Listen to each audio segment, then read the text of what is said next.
Welcome back to the channel, everybody. I wanted to go further into the 4-2-1-3 tactics video, so if you haven't watched that, definitely stop this video, go watch that, then come back here. If you have watched that, whether you're using the tactics or just want to get familiar with how to figure out the why, right? So you can go in and know why a formation is good in a certain meta or against a certain formation, right? Maybe you have it as one of your several tactics. It's just good to learn so you can figure out yourself the best way to use different formations, different tactical setups. So first things first, the reason why this post-patch FC is so good is because of the spacing and the ability to pass and move and find different ways to score. As you've seen, Haaland missed an easy chance right there. But you clean up the finishing there, and you saw the build-up was excellent, right?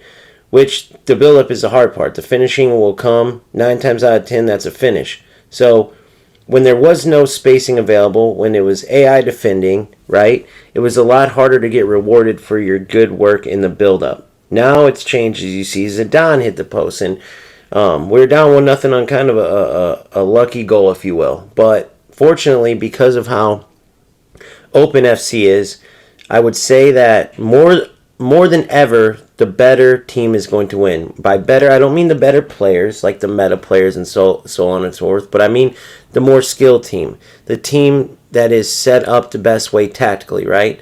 Now, a more skilled player might beat a player that's set up perfectly tactically, but just isn't as good at the game yet, right? However, if you're in the same realm of another player as far as skills on the sticks, right, your personal skills in the game, if you're in the same realm and you just have a better understanding of your formation, of your tactical setup, of the players that you have and how to utilize them in each position, that's what's going to be a difference maker, right?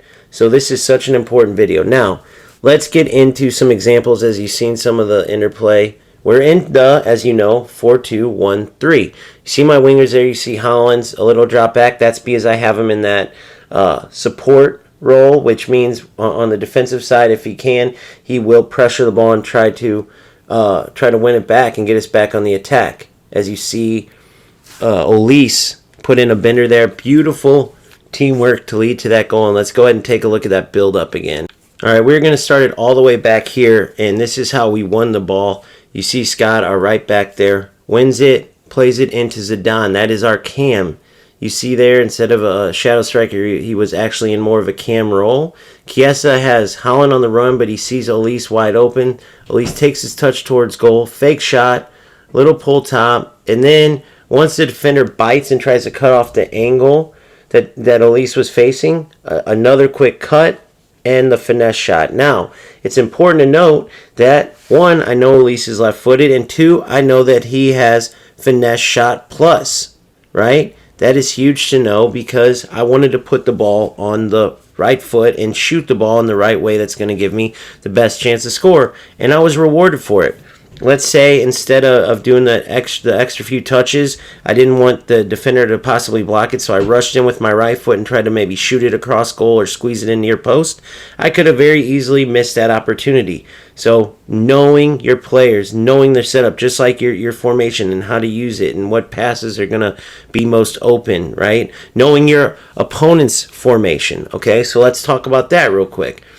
So I'm going to look just at a glance. I could tell he's at a 4-1-2-1-2. You could see how narrow he is, right? You could see how narrow the setup is. The ball's on the outside right now. That's why. But you could just see. Look at the diamond in the midfield. It's obviously 4-1-2-1-2. You could see the CDM right there, the two CMs in front of him, the cam right there, and then obviously you got your two attackers up front. So immediately with that, what I know that's going to happen is I'm going to be able to have some freedom out on the wings. And my goal is to draw his players from the central area, right, outside because the goal's in the middle, right? So let's pull them outside and then work from outside in.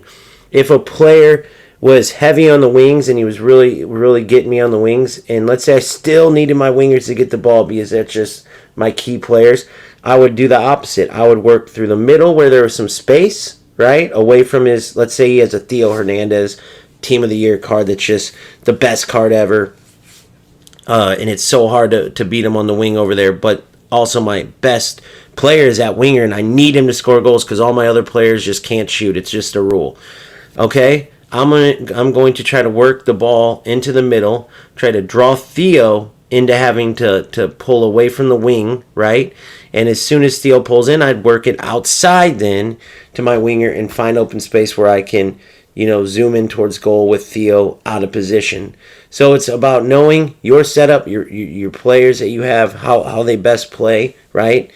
Their play styles, right? The roles and how those roles affect, how you play. And then also your opponent's team, mainly their formation, right? And you'll see, kind of the depth of their defense. You'll see if they're putting a lot of pressure on you or not. And then you will also recognize as you get better what kind of players they have. If you see Holland, I got to watch his left foot. But which Holland version is it? You could check and see, okay, well, he's 5'5". I don't only have to watch his left. Whereas this 92 version, he still has that 3-star weak foot. All right, you're definitely going to want to watch his left foot more than his right because a lot of players aren't going to take as many chances with the right because 3-star weak foot, you're just risking a miss. So just knowing different things like that, the more information, the better.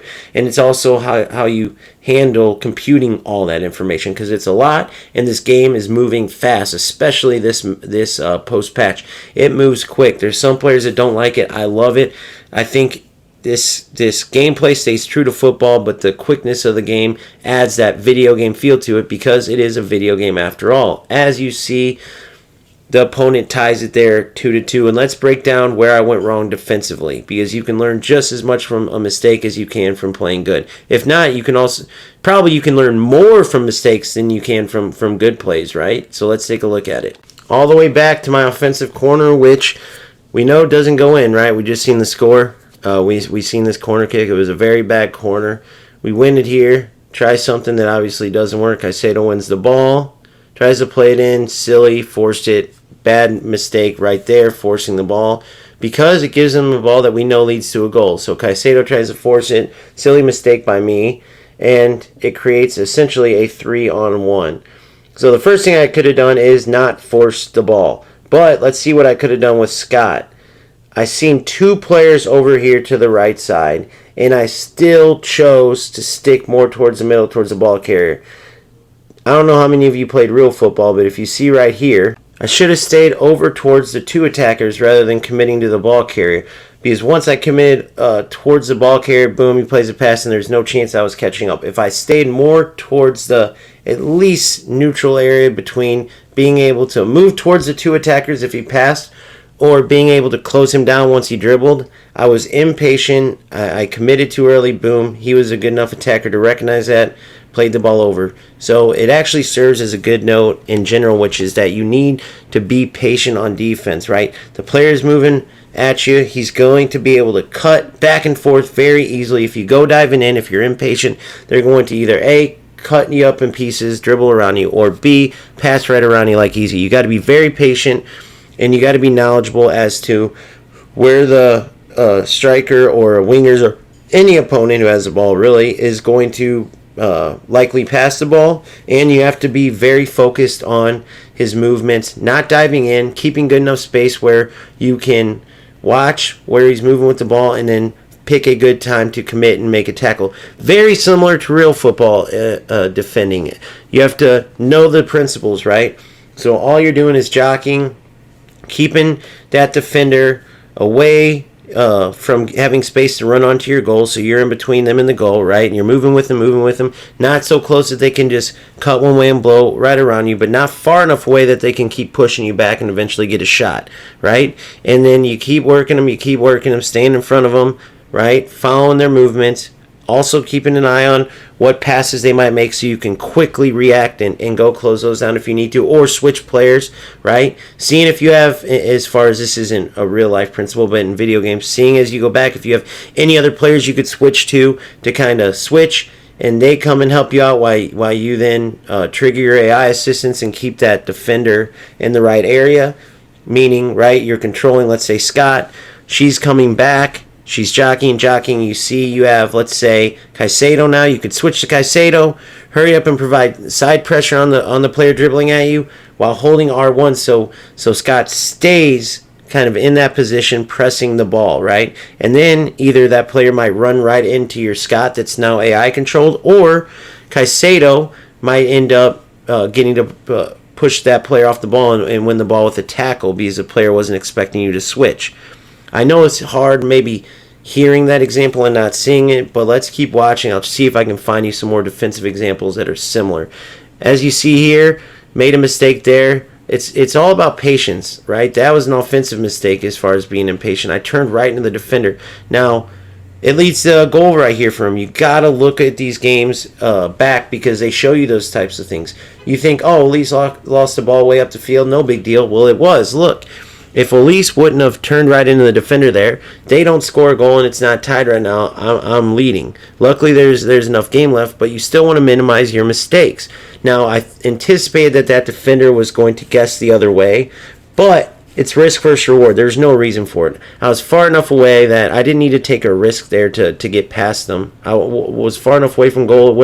The reward wasn't enough. Now, if there was a guessing game to see if I could get through in a dangerous spot to maybe get on goal and score, okay, then it's worth the risk, because if you get on through, you're going to get a shot on goal, right? And if he takes it, they're way down by their goal. Whereas there, obviously the reward wasn't great, but we saw the risk. The defender guessed the right way, steals the ball, and they score. Great defense there. Didn't win it right away. That's why you have to make sure you stick with the ball. You might not win the tackle right away, especially with stronger players. You might get knocked off a little bit, but stay with it. Don't give up. Win it the second time, third time, fourth, whatever it takes. Just stay disrupting that attacker. At the very least, you can make their shot go wide, right? Because they're under pressure, right? If you give them an open shot, it's much easier for them to bury it than if you're in their face. So if you don't steal the ball, you still want to be in their face, making it a pressured shot. They're more likely to miss. And you see there, tackle backs. You got to love them, right? I kept getting the ball passed right into me, but then it would go right back to the the attacker. Now, this is all you have to do in that scenario. He missed it, but let's look at how he got through and see if we can learn something from that so we don't let him through in the future. So we go all the way back to when we had the ball so we could see where we lost it. So you got the right back, Scott, into Elise, our right wing. Great step by the defender, so we lost it there. If we would have turned outside like we did in the previous one, we lost it. We actually would have went through there, but great ball into Palmer. You see there stepping with the defense. I'm controlling my center back, and, well, I see the issue there.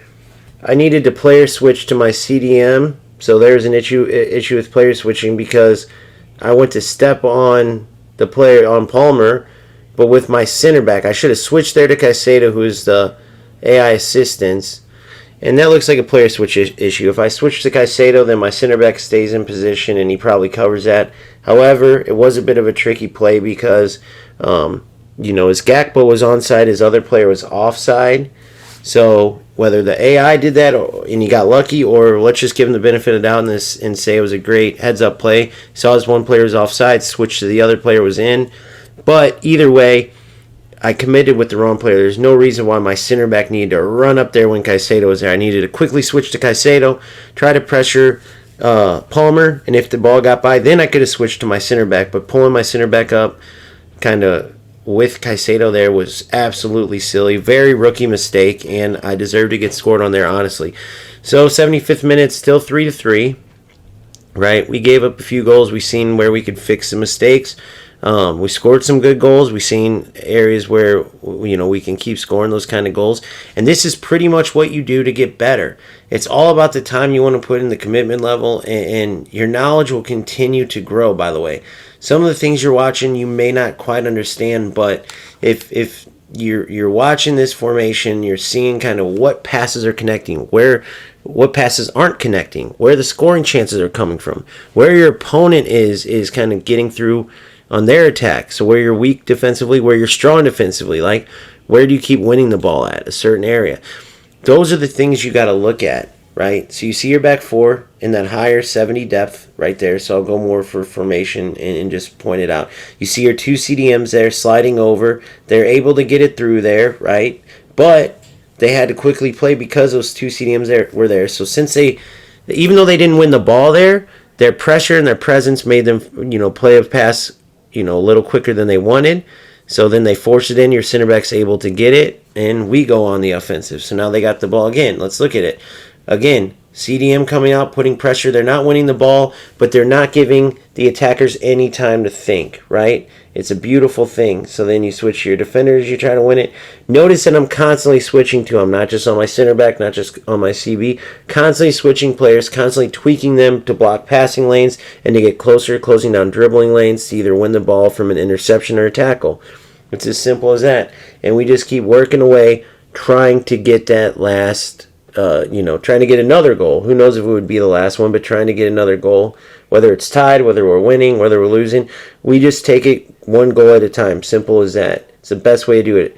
If you ever are up in a game and you start taking your foot off the gas and goofing around, that's when you get in trouble. Now, there's a difference between goofing around and working on certain things, right? You can absolutely work on some things that maybe you're not as good at, but never goof around because there's nothing that you get out of goofing around. Another thing you could do, put some subs in that you want to see, or just make sure you're checking where's the stamina at, because this game is tied right now. It's a big game. Even if you're up by a lot, check this, because then in a game like this that is tight, make sure that you know, okay, these are the players I need to watch around these minutes. Wow, he was totally gassed.